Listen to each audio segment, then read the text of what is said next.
午后饼干热红茶，人们总是喜欢与三五好友喝个下午茶，而这午后休闲的代名词下午茶，就像卫生纸吸水般渗透进我们的生活。但为什么是下午而不是上午嘞？这是因为18世纪英国贝德福公爵夫人觉得中餐跟晚餐之间实在隔太久，引阴谋代际，不然就来吃吃饼干喝喝茶好啦。其他贵族看到以后觉得很棒，纷纷跟进喝，帮他点个赞。后来随着社会富裕，百姓跟进，下午茶也就成了英国的文化啦。只是看似平凡的下午茶，却有着一些奇怪的地方。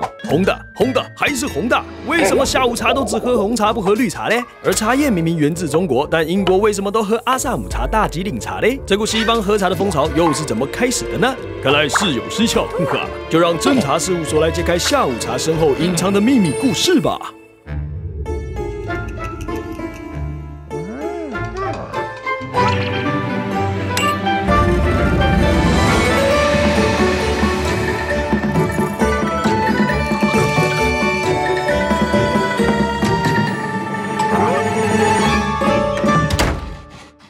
说到下午茶，就不得不提大航海时代。中国茶叶随着商船进到欧洲，而日不落帝国英国更是对茶产生狂热般的爱恋。传说这股风潮是由葡萄牙的凯撒琳公主引领。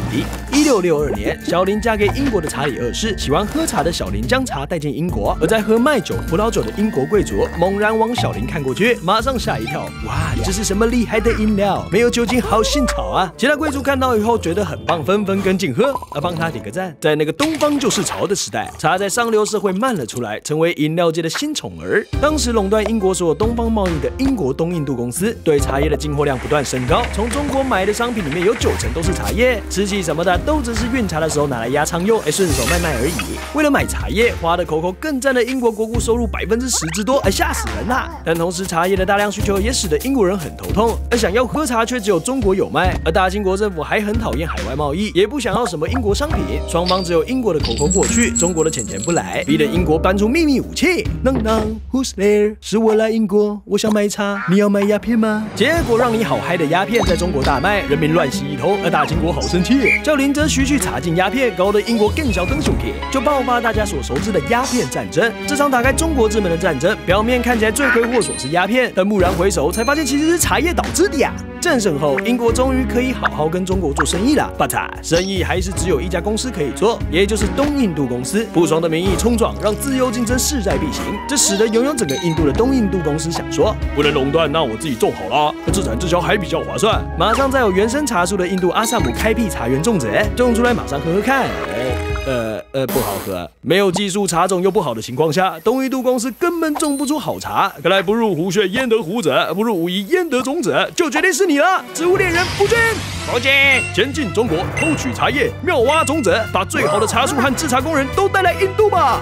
虽然夫君过去有在中国沿海收集植物的经验，但要深入内地上山采茶去，完全就是天堂路的等级啊！再加上鸦片战争后，中国人普遍仇视欧洲人，使夫君每走一步都像在踩健康步道一样艰难。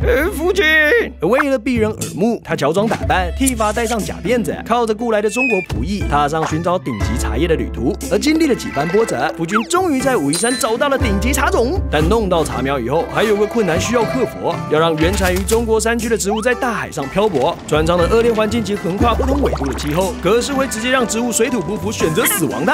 但夫君用一种行动温室华德香保存茶苗，几次尝试后成功抵达印度。除了完成任务外，夫君在中国还有许多新发现，像是当时欧洲人以为绿茶和红茶是不同种作物，在夫君亲眼见识制茶流程后，才知道绿茶和红茶是同一种作物，两者只是差在发酵程度不同而已。至于英国只喝红茶的秘密，也跟夫君有关。他来浙江考察时，发现制好的绿茶颜色比起运至欧美的绿茶还要来得暗淡，非常奇怪。一查才知道，原来当时在广州出口的绿茶都用普鲁士蓝与石膏染过色，让颜色鲜艳好看。但是普鲁士蓝可是画画颜料啊！